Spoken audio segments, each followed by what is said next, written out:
Assalamualaikum warahmatullahi wabarakatuh. Perkenalkan, saya Siti Rahani dengan NPM 2301060032. Nah, di sini saya akan menjelaskan sedikit tentang kalkulus integral materi pengintegralan parsial. Nah, apa sih pengintegralan parsial itu? Apabila pengintegralan dengan metode substitusi tidak berhasil dengan menerapkan metode penggunaan ganda yang lebih dikenal dengan pengintegralan parsial dapat memberikan hasil.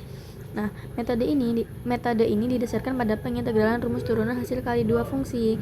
Andaikan U sama dengan UX dan V sama dengan Vx, maka dx UX Vx sama dengan UX V aksen X plus Fx U aksen X. Dengan mengintegralkan dua ruas persamaan tersebut, kita memperoleh UX Fx sama dengan integral UX F aksen X dx plus integral Fx U aksen X dx, atau integral UX F aksen X dx sama dengan UX Fx min integral Fx U aksen X dx. Nah, karena df sama dengan F aksen X dx dan du sama dengan U aksen X dx, persamaan terakhir dapat ditulis sebagai berikut. Di situ ada kolom atau kotakan yang di situ ada rumus pengintegralan parsial integral tertentu dan pengintegralan parsial integral tentu.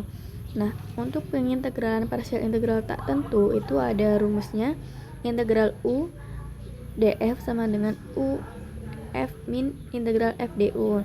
Sedangkan rumus untuk pengintegralan parsial integral tentu adalah integral A sampai B UX F aksen X dx sama dengan UX F aksen X dengan batas bawah A dan batas atas B min integral A sampai B Fx U aksen X dx. Kita ringkas, dalam kotakan kita bisa lihat pengintegralan parsial integral tentu yaitu integral A sampai B U df sama dengan UF dengan batas bawah A dan batas atas B min integral A B F du. Nah, di situ disebutkan pada gambar bisa kita lihat. Nah, di sini kita akan contoh-contoh sederhana. Yang pertama yaitu tentukan integral X cos X dx. Nah, penyelesaiannya kita ingin menulis X cos X dx sebagai U df. Salah satu cara ialah memisalkan U sama dengan X dan df sama dengan cos X dx. Jadi du sama dengan dx dan v sama dengan integral cos X dx. Sin sama dengan sin X. Kita dapat menghilangkan konstanta pengintegralan.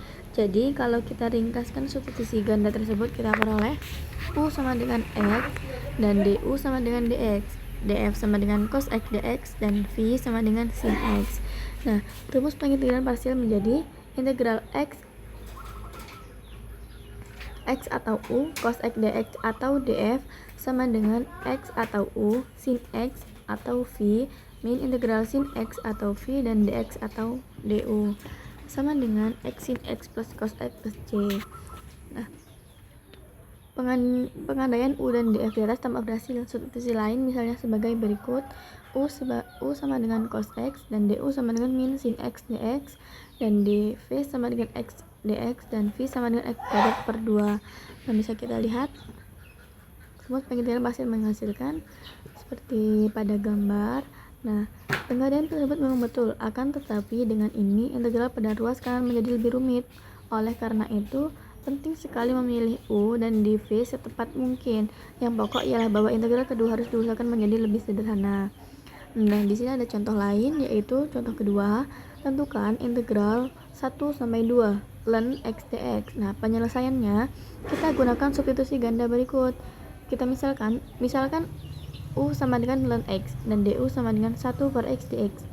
Nah, df sama dengan dx dan v sama dengan X, sehingga integral 1 sampai 2 ln X dx sama dengan X ln X dengan batas bawah 1 dan batas atas 2 min integral 1 sampai 2 X 1 per X dx sama dengan 2 ln 2 min integral 1 sampai 2 dx sama dengan 2 ln 2 min 1. Nah, mungkin itu ya yang dapat saya sampaikan. Apabila ada kesalahan saya mohon maaf. Saya akhiri. Wassalamualaikum warahmatullahi wabarakatuh.